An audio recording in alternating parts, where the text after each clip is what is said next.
Janet Parshall nos hace la siguiente pregunta. ¿Realmente estás orando para que se haga la voluntad de Dios? ¿Puedes aceptar su voluntad para tu vida hoy y ahora, aun si eso no es lo que deseas? Pero Dios, yo quiero casarme. ¿Y si Él dice que no? Dios, yo quiero hijos, pero ¿y si Dios dice no? Dios, sana a mi esposo. ¿Y si Dios dice no? Estás escuchando Aviva Nuestros Corazones con Nancy DeMoss Wolgemuth en la voz de Patricia de Saladín. Hoy, 15 de mayo de 2025.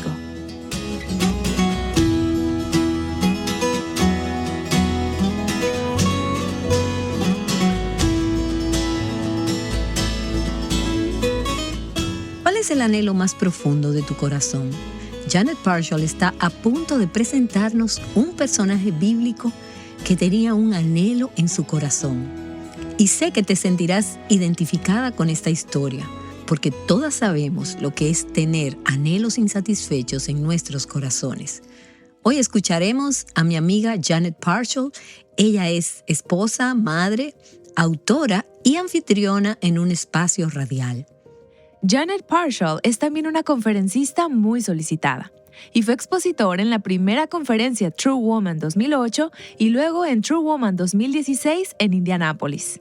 Y para darles una idea de lo que deben esperar de Janet, vamos a escuchar un mensaje que ella dio en la primera conferencia True Woman.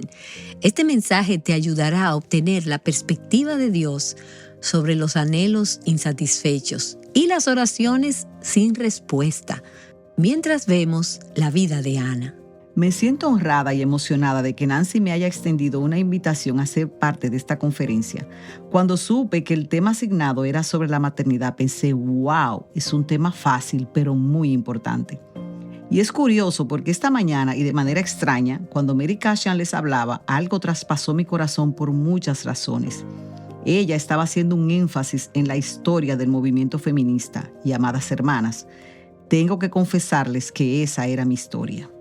Recuerdo en una ocasión haber encendido la televisión y escuchar a Betty Friedan, una líder del movimiento feminista, decir: una mujer necesita a un hombre tanto como un pescado necesita una bicicleta. Ella decía que el matrimonio es una profesión ilegítima y luego dijo: solo puedes autorrealizarte fuera de la casa. Debes tener todo lo que desees porque, francamente, lo vales. Hoy mereces un descanso. Todo giraba alrededor de mí, pero yo escuchaba esa firme y dulce voz que me decía: puedes escuchar esas palabras o puedes escucharme a mí. Yo te bendije con Sara, Rebeca, Samuel y José. Ahora puedes relegar el cuidado de ellos a otra persona, o te puedes quedar en casa y ocuparte de mis pequeñas ovejas. ¿Qué vas a hacer, hija mía? A pesar de que el mundo me decía que todo lo que hacía estaba mal, yo alabé el santo nombre del Señor y me quedé en casa criando a mis hijos. Y no me daba cuenta de que mientras los atendía, Dios estaba escribiendo en la tabla de mi corazón. Me encanta la cita de John Piper que dice que Dios está haciendo 1000 cosas, pero que solo vemos una. Él estaba escribiendo en las tablas de mi corazón, lo que significaba aprender a cuidar bien los asuntos de mi hogar. No imaginaba que algún día iba a estar en charlas y conferencias defendiendo los valores de la familia. ¿Qué significado hubiese tenido eso de no haber estado en mi hogar aprendiendo de lo que se trataban los valores familiares? Sobre todo, el transmitirle a mis hijos los valores que se encuentran en la palabra de Dios. En ese momento, nunca hubiera imaginado que Dios me pondría en el escenario con esas mismas feministas para debatir con ellas sobre los mismos temas que yo estaba debatiendo en mi propio corazón. Nunca olvidaré esa ocasión en Nueva York, cuando me enfrenté a esas 5 feministas. Los medios de comunicación no son muy imparciales, ¿verdad? Pero lo que me impactó en medio de ese debate, mientras debatíamos las diferentes visiones que teníamos del mundo, fue lo inmensamente diferentes que eran. Dios traspasó mi corazón porque miré y me di cuenta de que allí estaba Patricia Ireland, que en aquel momento era la actual presidenta de la Organización Nacional de Algunas Mujeres. Me di cuenta de que ella era una mujer que tenía una pareja lesbiana y un marido, y que había abortado 2 veces. ¿Cómo se deletrea la palabra desastre? También estaba Gloria Steinem, quien tenía no uno, sino 2 anillos con una cabeza de serpiente, uno en su dedo medio y otro en el meñique. Y yo solo pensé, qué triste es que ella esté buscando poder derivado de la cultura en lugar del poder que viene por medio de nuestra relación con Jesucristo. En medio de ese escenario me di cuenta de esto. Cuando Cristo estuvo en la cruz, Él no estuvo colgado allí más tiempo por ellas de lo que estuvo por mí. También me di cuenta de que mi corazón tenía que romperse ante ese tipo de mujeres. Es cierto que sus ideas son dañinas, pero esas mujeres no son el enemigo. Ellas han sido capturadas por el enemigo y también necesitan que oren por ellas para que Dios las libere. Dios es un Dios soberano y maravilloso, y yo estuve ahí debatiendo con todas esas feministas y su cosmovisión, pero al mismo tiempo le di las gracias al Señor de que el aula para mi aprendizaje fue la cocina de mi casa. Así que todo este tema de la maternidad es muy importante en el corazón de Dios. Cuando hablamos de madres, te das cuenta de que no hay una sola persona en este lugar que, de una manera u otra, no haya sido influenciada por el tema, ya que si estás respirando, has tenido una madre.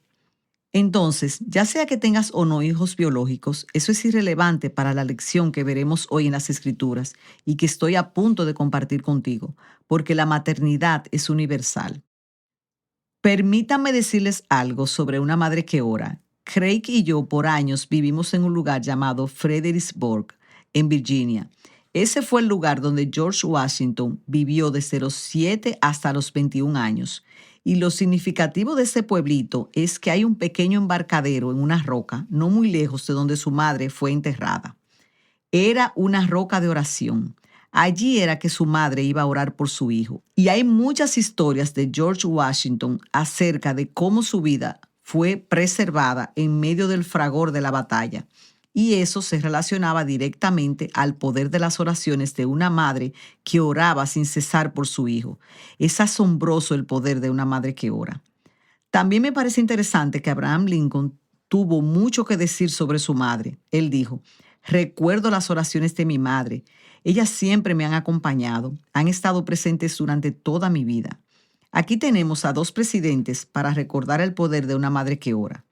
¿Pudieran las oraciones de una madre afectar y cambiar el curso de una nación? Por favor, acompáñame a 1 de Samuel. Voy a darte el contexto de esta historia para que veas lo que está sucediendo aquí. El pueblo de Israel está en caos. El sacerdocio había sido profanado, no había líder. El país es un completo desorden. Habían tenido una serie de jueces corruptos y al final del libro de Jueces, paradójicamente leemos, en aquellos días no había rey en Israel y cada uno hacía lo que le parecía bien ante sus propios ojos. Lo dice en Jueces 17:6 y lo repite en el capítulo 21 en el versículo 25. Exactamente la misma expresión. La intención de Dios es que entendamos que las cosas estaban en desorden. Y es en medio de todo esto que leemos una maravillosa historia de un hombre y sus esposas. Así empieza 1 de Samuel 1, versículos 1 al 2. Había un hombre de Remataim de Zofim, de la región montañosa de Efraín, que se llamaba Elcana, hijo de Jeroán, hijo de Eliú, hijo de Toú, hijo de Zuf el Efrateo. Elcana tenía 2 mujeres. El nombre de una era Ana y el de la otra Penina. Penina tenía hijos, pero Ana no los tenía. Solo leímos 2 versículos de este capítulo y ya tenemos un problema. En primer lugar, comencemos por el hecho de que este hombre tenía 2 esposas. Y encuentro esto muy interesante, porque si repasas las escrituras verás que Abraham tenía 2 esposas y problemas. Jacob tuvo 2 esposas y problemas. David tuvo varias esposas y problemas. Salomón tuvo múltiples esposas y problemas. Podemos ver que en ese tiempo Dios pasó por alto la poligamia debido al pecado. Pero lo seguro es que en todas y cada una de las veces que ocurría poligamia había problemas, porque no es el diseño de Dios. Y aquí está el siguiente hecho. Una de las esposas tenía hijos, pero la otra no. Me encanta la antropología de las escrituras. Me fascina cómo podemos mirar atrás y descubrir cuán importantes y diferentes eran las cosas en ese entonces, y a las cuales hoy en día no les damos el mismo significado. Lo que sí sabemos es que había una gran tensión entre estas 2 mujeres. Muchos eruditos bíblicos piensan que quizás él se casó con Ana primero y como ella no le podía dar un heredero, entonces se casó con Penina, de quien las escrituras más adelante nos dicen que tuvo varios hijos. Continuemos para ver qué sucede. Todos los años, aquel hombre subía de su ciudad para adorar y ofrecer sacrificio al Señor de los ejércitos en Silo. Allí los 2 hijos de Elí, Ofni y Finees, eran sacerdotes del Señor. Cuando llegaba el día en que Elcana ofrecía sacrificio, daba porciones a Penina, su mujer, y a todos sus hijos e hijas, pero a Ana le daba una doble porción, pues él amaba a Ana, aunque el Señor no le había dado hijos. Ahora profundicemos en cada uno de estos pasajes. En primer lugar, es obvio que Elcana amaba a Ana. El pasaje dice que él le daba una doble porción. Esa era su carta de amor para ella. Eso afirma el valor que ella tenía en su vida a pesar de no haber tenido hijos. Y permítanme decirles que las costumbres de esos días era que él se podía deshacer de Ana porque ella no estaba engendrando el linaje. En esa época, el valor de la persona y lo que merecía, su lugar en la historia, estaba basado en la descendencia. Ana no había producido ninguna, pero Penina sí. Sin embargo, vemos en medio de todo esto que Elcana amaba a Ana y él le daba doble porción. ¿Crees que eso hacía sentir bien a Penina? No lo creo. Y pienso que las escrituras nos hablan mucho sobre eso. Pero antes de continuar al próximo versículo, quiero regresar a lo que acabamos de leer. Dice, aunque el Señor no le había dado hijos. Bueno, tenemos un tema de soberanía aquí. ¿Quiere decir eso que Dios realmente podría hacer a alguien infértil? Por supuesto. Y aún así, eso podría ser parte de su plan bueno y perfecto. Ahora bien, esto va de la mano con algo que Nancy ha dicho anteriormente. Él es Dios, nosotras no. Y que sin el plan perfecto de Dios nunca tendrás hijos.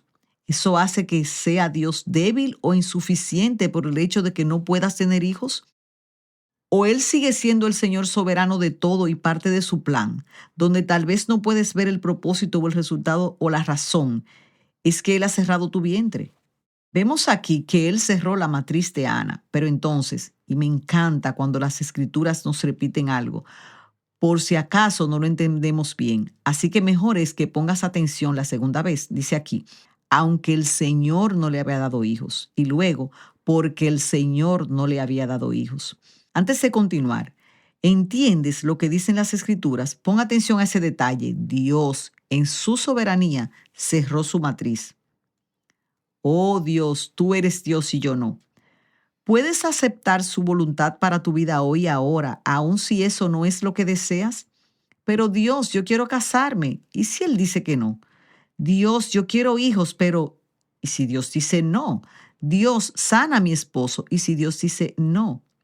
¿Puedes aceptar su voluntad para tu vida en estos momentos, aunque no sea lo que anheles? ¿Disminuiría su amor por ti? ¿Te verías tentada a decir, no puedo confiar en ti? ¿Por qué? ¿Por qué Dios no es el cajero automático de nuestras peticiones de oración? ¿Por qué no nos da lo que queremos?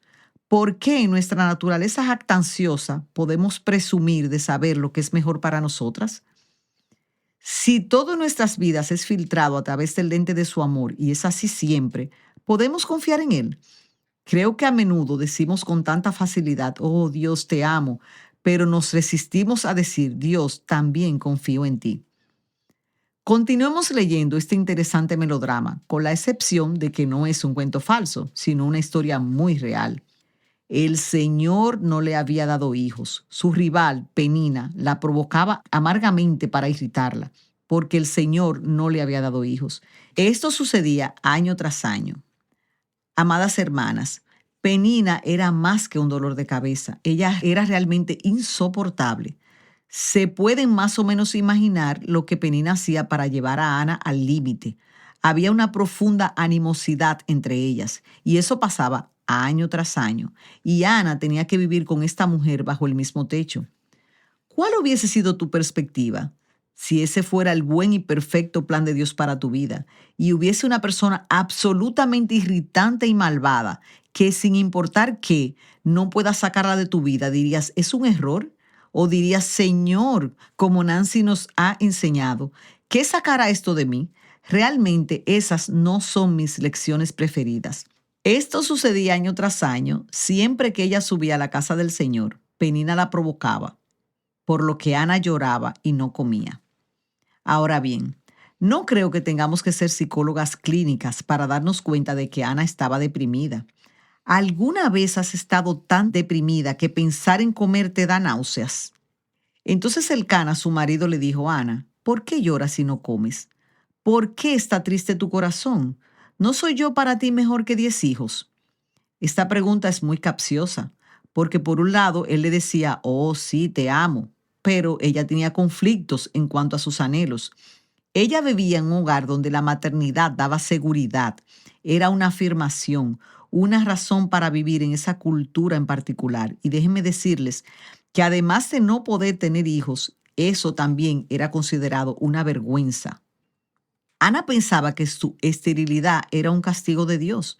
Elizabeth, la madre de Juan el Bautista, conocía las miradas de reproches que ella recibía de las personas a su alrededor y quizás pudo también haber pensado que hizo algo para provocar la ira de Dios. En el Evangelio de Lucas leemos que cuando Juan nació, ella supo que el Señor había quitado su afrenta. Esto era más que un asunto de infertilidad. Esto era un asunto de validación y ella no estaba siendo validada. Entonces, ¿qué sucede? Bueno, él le hace esa pregunta y obviamente no quiso decir exactamente 10 hijos. Era un eufemismo para hacer referencia a una familia grande y él ya tenía una con Penina. ¿No significo yo más que una gran familia? Bueno, ustedes notaron la respuesta de Ana. No hubo respuesta. Ella no dijo nada. Versículo 9. Pero Ana se levantó después de haber comido y bebido estando en Silo. Amo las escrituras porque son tan claras. Dice que Ana se levantó. ¿Por qué las escrituras se toman el tiempo de mencionar esa postura? Ana se levantó. ¿Puedo decirte lo que pienso? Esto puede ser extra bíblico, pero te lo comparto de hermana a hermana. Creo que tuvo que ver con la idea de que cuando ella se puso de pie, en algún momento entre esas palabras y su accionar, ella pensó, ya es suficiente. Tengo que llegar a un punto en vida donde le entregue todo a Dios. Tengo que soltar. Así que iré al templo y pondré esto a los pies del Señor. En mi opinión, en las Escrituras, el hecho de ponerse de pie es un reflejo externo de la afirmación de voy a estar de pie confiando en ti. El ponerse ella de pie reflejaba la postura de su corazón y hay evidencia de esto más adelante cuando veamos lo que sucedió exactamente. Por ahora, veamos que Ana se puso de pie. Y mientras el sacerdote Elí estaba sentado en la silla junto al poste de la puerta del templo del Señor, ella muy angustiada oraba al Señor y lloraba amargamente. Detengámonos aquí un momento. Puede que estemos muchas mujeres hoy aquí, pero hay cierta intimidad entre nosotras porque las mujeres hacen que las mujeres hablen y nosotras nos entendemos cuando hablamos las unas a las otras. Puede que los hombres no puedan entender esto. Las mujeres entendemos nuestro lenguaje, así que esto es lo que sé. Sé que muchas en medio de la noche han mojado su almohada de lágrimas o le han dicho adiós a alguien entre llantos y sollozos, han hundido su cara en las manos hasta quedarse sin aliento. O cuando la casa está vacía, te arrodillas en la cocina y derramas tu corazón delante de Dios. Cuando hablamos de amargura en el alma, sabes exactamente a lo que me refiero. Oh Dios, no puedo, voy a soltar esto. Estoy al límite de mí misma. Si eres Dios, revélate a mí. ¿Y sabes lo que pienso? Que nuestro Abba ama esas oraciones, porque estamos en una posición en que solo podemos decir, papito, papito, levántame con tus brazos eternos de amor y envuélveme con un abrazo fuerte. Cálmame con tu canto, escóndeme bajo la sombra de tus alas, como dicen las Escrituras. Hazme saber que tú estás ahí. Déjame sentarme en tu regazo para ser arrullada y cuidada por ti. Sí, Él es un Rey magnífico, imponente y santo, y la gran dicotomía de nuestra fe es que Él sigue siendo nuestro Padre. Cuando vemos esa amargura del alma de Ana, estando en ese profundo clamor y lamento, las Escrituras dicen en el versículo 11 que entonces hizo voto. Y me voy a detener aquí. La Biblia nos habla mucho sobre los votos, así que no quieres tomar el voto a la ligera. Si haces un voto al Señor, lo mejor es que lo tomes en serio, que tu sí sea sí. Cuando hacían votos en el Antiguo Testamento, colocaban sus manos entre los muslos. Así era cuando lo hacían con otro hombre. Cuando lo hacían entre dos personas, era como si sellaran un pacto entre una persona y otra. Y lo que me parece interesante es que Ana hace este voto. ¿Tú lo hubieras hecho? Versículo 11. Entonces hizo voto y dijo: Oh Señor de los ejércitos, si te dignas a mirar la aflicción de tu sierva, te acuerdas de mí y no te olvidas de tu sierva, sino que das un hijo a tu sierva. Amadas, ella pudo terminar la oración ahí: dame un hijo. Obviamente ese era su anhelo, pero no terminó la oración así. Ella sigue diciendo: yo lo dedicaré al Señor por todos los días de su vida y nunca pasará navaja sobre su cabeza. Detengámonos un momento aquí y permite que eso pase de tu mente a tu corazón. Lo único por lo que ella le rogaba a Dios es por un hijo, más que cualquier otra cosa. Más que por la amargura, la provocación que le causaba Penina, más que por el vacío en su vientre, sabiendo que ha sido cerrado por Dios. Oh Dios, dame un hijo, dame un hijo.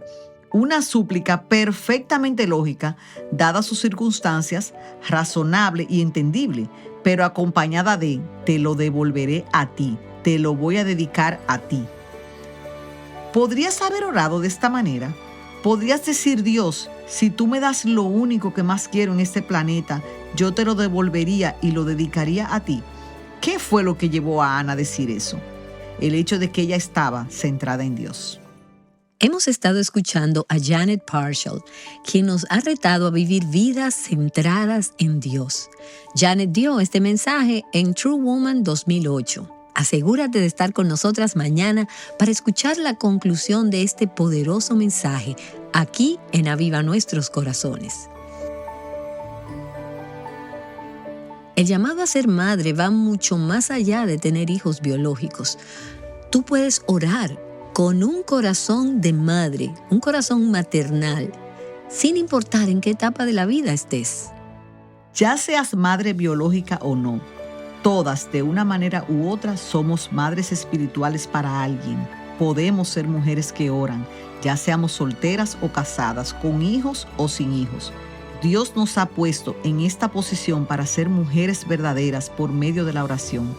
Y creo que solo cuando estemos finalmente en gloria podremos conocer a las personas por las que oramos tan intensamente. La historia de Ana nos enseña exactamente lo que significa ser una verdadera mujer de Dios. Su vida estaba centrada en Él. Ella rindió sus planes y le dijo a Dios: Señor, tú estás a cargo y no yo. Ella confió en Dios y dijo: Dios, yo creo que tú puedes responder mi oración. Estoy segura de que así será. Así que iré a casa y comeré algo. Confío plenamente en ti y creo en ti. Y finalmente ella dijo: sí, Señor.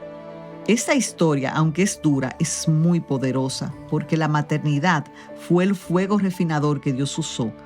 Cuando tenemos bebés, pensamos en las suaves mantas, los sonajeros y los juguetes de cuna. Pero la realidad es que cuando tienes un hijo, muchas veces ese es el fuego refinador diseñado por Dios para que te rindas a Él, para soltar, para confiar y para que creas en que Él es Dios. Janet Parshall continuará conversando con nosotras sobre la importancia de la oración a través del ejemplo de Ana. Te esperamos el día de mañana para un episodio más de Aviva Nuestros Corazones. Invitándote a decir: sí, Señor, hágase tu voluntad. Aviva Nuestros Corazones es un ministerio de alcance de Revive Our Hearts.